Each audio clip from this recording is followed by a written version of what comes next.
Welcome అంటూ చెప్పేస్తూ చూడొచ్చు. ఈ విధంగా పూర్తిగా వాళ్ళకి సంబంధించిన వాళ్ళ స్నేహితులు గ్రామస్తులు అంతా కూడా పెద్ద పెద్ద ఫ్లెక్సీలు వేస్తూ అంతా కూడా ఘన స్వాగతం పలకలేని ఉద్దేశంతో ఈ రోజు ఇంత చక్కటి కార్యక్రమాన్ని కూడా చేసుకునే నేపథ్యం అయితే కనిపిస్తూ ఉన్నది. ఒకవైపు చూసుకుంటే పర్మిషన్ లేని కారణంగా హైవేలో భారీ ఎత్తున మాత్రం ఇదంతా కూడా పెట్టాలనుకున్నారు. ఎందుకంటే భోగాపురం మండలానికి సంబంధించిన వాళ్ళు కాబట్టి మెయిన్ భోగాపురం అంతా కూడా భారీ ఎత్తున ఊరిగింపు అయితే చేయాలనుకున్నారు. కానీ ప్రెసిడెంట్ అక్కడ ఉన్నటువంటి సిచ్యువేషన్ కారణంగా అటువంటి కార్యక్రమాలు ఏవి చేయకుండా ఓన్లీ గ్రామాలకి నేషనల్ హైవేకి ఆనుకున్నటువంటి ఆ గ్రామ స్టార్టింగ్ నుంచి ఆ గ్రామాల వరకు కూడా సుమారుగా 1.5 కిలోమీటర్ల వరకు కూడా ఇదంతా కూడా భారీ ర్యాలీతో తీసుకుని వెళ్తున్న పరిస్థితి కనిపిస్తూ ఉన్నాయి. ముఖ్యంగా చూసుకుంటే ఒకవైపు ఆ ఇంటికి వెళ్తారు, ఇంటికాడ ఆ తల్లిదండ్రుల యొక్క ఆశీస్సులు తీసుకొని అక్కడ సభా ప్రాంగణం కూడా వెళ్తారు. సభా ప్రాంగణం దగ్గరికి వెళ్ళి అక్కడ నుంచి ప్రజల్ని ఉద్దేశించి అలాగే అభిమానులను ఉద్దేశించి అలాగే ముఖ్యంగా చూసుకుంటే బిగ్ బాస్ కి ఎస్పెషల్లీ ఓటింగ్ ఎవరైతే వేసే వాళ్ళందరినీ కూడా ఉద్దేశించి కళ్యాణ్ పడాల మాట్లాడబోతున్నారు కూడా మరొక వైపు సమాచారం ప్రస్తుతం ఇది ఇక్కడ మీరు వెళ్ళండి అక్కడికి. కళ్యాణ్ కి సంబంధించిన గ్రామం వరకు ఆయన చేరుకున్నాడు, నివాసం ఎటువంటి హడావుడి వాతావరణం నెలకొందో మీరు చూపించే ప్రయత్నం చేయండి. Please go ahead. So till then మీరు ఎవరైనా నాతో మాట్లాడాలనుకుంటే చాలా మంది కూడా డైరెక్ట్ గా లైవ్ చూపించమంటున్నారు. సో ఆర్టీవీ మాత్రమే ఎక్స్క్లూజివ్ గా కళ్యాణ్ స్వగ్రామానికి వెళ్ళిపోయిన వచ్చినటువంటి ఆ విజువల్స్ చూపించే ప్రయత్నం చేస్తోంది. లైవ్ కవరేజ్ కంటిన్యూస్ కవరేజ్ మీకు అందించే ప్రయత్నం చేస్తోంది. సో మీరెవరైనా కళ్యాణ్ ఈ విన్నింగ్ మూమెంట్ లో తను చేస్తున్న సెలబ్రేషన్స్ లో మీరు కూడా మాట్లాడాలంటే కింద కనబడుతున్న నెంబర్స్ కి కాల్ చేసి ప్రయత్నం చేయండి.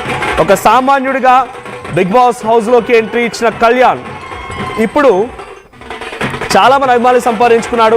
ఆయన చూడడానికి చాలా సుదూర ప్రాంతాల నుంచి వస్తున్నారు. శ్రీకాకుళం, విజయవాడ, విశాఖపట్నం, అనంతపురం ఈ ప్రాంతాల నుంచి చాలా మంది తరలి వస్తున్నారు. ఆర్టీవీ లైవ్ లో కూడా ఇందాక అక్కడి నుంచి వచ్చేటువంటి వారందరినీ కూడా మీరు చూడడం చూశారు. సో కళ్యాణ్ స్వగ్రామం సుందరపేటకి చాలా పెద్ద ఎత్తున అభిమానులు చేరుకుంటున్నారు. ఆ సుందర్పేట్ యూత్ పేరిట కొన్ని ఫ్లెక్సీలు వెలిచాయి. ఎస్, మీరు ఆ ఫ్లెక్సీలను చూస్తున్నారు. సుందర్పేట్ యూత్ పేరిట కొన్ని ఫ్లెక్సీలు వెలిసాయి. సో ఆ ఫ్లెక్సీలో ఉన్నవారంతా కూడా ఇప్పుడు పార్టిసిపేట్ చేస్తున్నారు. ఒక ఓపెన్ టాప్ కార్లో కళ్యాణ్ని గ్రామం లోపలికి తీసుకోవడం చూస్తున్నాం. చాలా పెద్ద ఎత్తున కిలోమీటర్ మేర అక్కడ ప్రజలు ఉన్నారంటే అర్థం చేసుకునేటువంటి సిచ్యువేషన్ ఉందనేది. సో ఎటు చూసినా బౌన్సర్లు ఉన్నారు పక్కన. సో చాలా మంది సామాన్య జనం ఉన్నారు. కప్పును ఆయన చూపిస్తూ బిగ్ బాస్ సీజన్ 9 విన్నర్ ట్రోఫీని చూపిస్తూ ఆయన ఇది మీరే గెలిచారు, మీ వల్లే గెలిచారని చెప్పి ఆయన చూపించడం మనం చూస్తూ ఉన్నాం. సో ఇంకా చాలా వరకు పెద్ద ఎత్తున అక్కడికి అభిమానులు చేరుకునే అవకాశం ఉంది.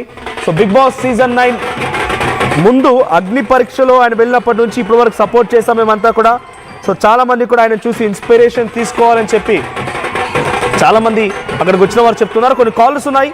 So caller from Pithapuram Ahmed గారు మాట్లాడండి. సార్, నేను కళ్యాణ్ గారు అంటే ఎవరో నాకు తెలియదు. నేను బిగ్ బాస్ లవర్ని. కానీ కళ్యాణ్ గారి ఆట, ఆయన క్యారెక్టర్, ఆయన జెన్యూనిటీ చూసి నేను చాలా హ్యాపీ ఫీల్ అయ్యాను.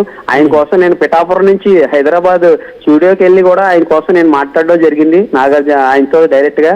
సరే కళ్యాణ్ గారు, మీరు మామూలు మనిషి కాదని, మీరు మంచి సెలబ్రిటీ, మీ ఆట మాకు బాగా నచ్చింది. మీ కళ్యాణ్ గారు మీది తనుజ బాండ్ మాకు చాలా బాగా నచ్చింది. మీ ఎటువంటి నెగిటివ్ ఒపీనియన్ లేదు మీ బాండ్ కోసం. మీరు చాలా బాగా ఆడుతున్నారు. మీరు మీ స్టూడియోలో వెళ్ళండి సార్. నేను షోలో మాట్లాడాను ఆడియన్ గా.